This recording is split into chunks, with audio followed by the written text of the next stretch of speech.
I've seen the Giants not miss, but be on the receiving end of iconic field goals. Elliott from the Eagles a couple years ago hit like a 63-yarder in the link, and the Giants came back, and it's like, well, I'm happy that one went our way. So Bruce Arians, we love Bruce Arians. I think the whole football world is Bruce Arians, but he specifically said we're going to take the delay game, and then we'll have like a 2-yard. I think they lost 2 yards on a running play, just so the kicker is more comfortable kicking deeper. Why? How? Like, okay, so I actually have a. This was a big conversation in my group chat with my buddies. Because right? Bruce Arians isn't like when you listen to Bruce Arians, you respect every word he says. Like this isn't coach speak. This isn't like Hugh Jackson getting on the microphone. Like, so I'm just like, why? Like, I'm curious. Right. Okay. So I actually have a tremendous source for this for kicking. Me, because I kick. Okay. I was gonna say you got like I'm Terry on the line. All right. So here's the thing, right? And I had this comment. I was trying to explain it to my buddies too in the group chat. So all this fuckery started with the kickers when they backed up the PAT. Right. That's really when it came into play, where now you kind of, when your team scores a touchdown, it's no longer, all right, let's get to kick. It's like, no, I can't go grab a beer quick because my kicker might miss a PAT. Last year, Justin Tucker. I was just going to mention that. And then his face was like, even the announcer was like, Justin Tucker just missed a PAT. Gostkowski's missed a few this year. He's missed a bunch. Yeah. A bunch. I think in the playoffs he missed one against the Broncos, and that ultimately they had to go for 2 when the Broncos. Was that 2015? When the Broncos won the Super Bowl. So unless Broncos are relevant, sorry, the Bronco fans. Yeah, and the Gronkowski play into the end zone, the 2-point conversion. Right. So what happens is this, and this is what I've been able to explain to people, and I've also had my kicking coach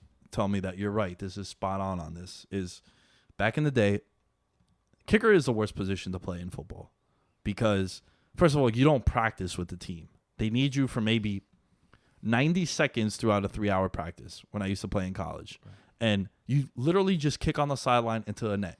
And you don't know how your leg is feeling.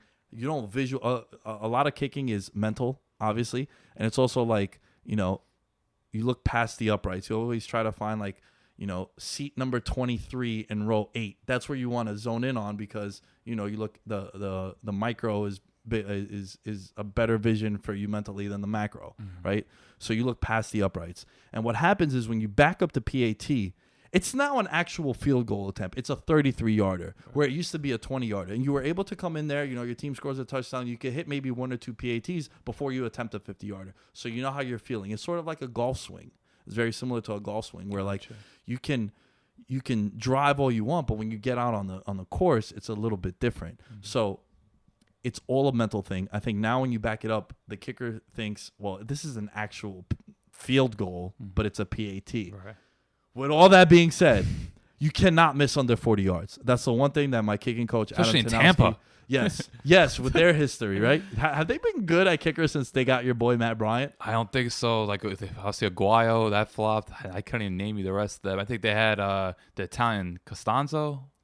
They might have. Yeah, it's been a rotate. It's like 20 kickers there. This franchise, I think, are cursed. I think the Chargers are cursed. Not even Dan Bailey could save the Vikings. The Vikings, the Bears. Oh God, Bear fans. Even the Jets too.